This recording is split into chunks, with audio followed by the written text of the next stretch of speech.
Well, CJNG, Cartel de Jalisco, Nueva Generacion, the new generation of the Jalisco cartel, they were based out of Guadalajara.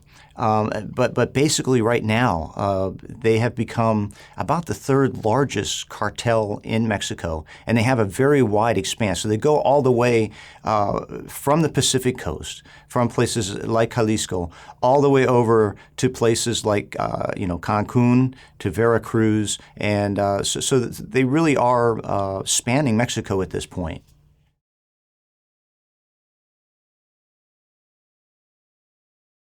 The CJNG was part of an organization that was run by a guy by the name of Ignacio Coronel, or Nacho Coronel.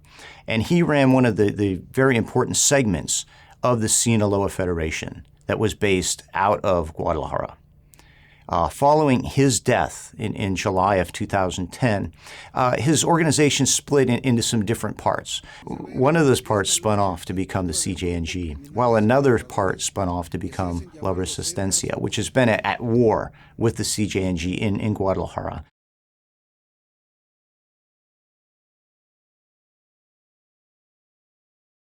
Really, one of the things that sets the CJNG apart and in many ways makes them like Los Zetas is that they're kind of a derivative group.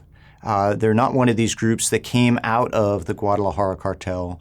They're not kind of an original smuggler group like the Gulf Cartel, but they're a group that was a spin-off of a larger, more established group that in their case had been beheaded with the arrest of Nacho Coronel. After that, they actually began to really, grow and have this dynamic new life. So they're really a different kind of cartel than what we had seen. The other thing that's different with them, kind of prior to their divergence from Sinaloa, we were kind of seeing a bipolar dynamic in Mexico, where we kind of had most of the cartel groups clustered around either Sinaloa cartel or Los Zetas, and then we kind of had fighting between these two forces. But they've kind of opened up more or less a third wave or a third front now, where they're declaring war on Los Zetas and on Sinaloa, plus the allies of these other groups.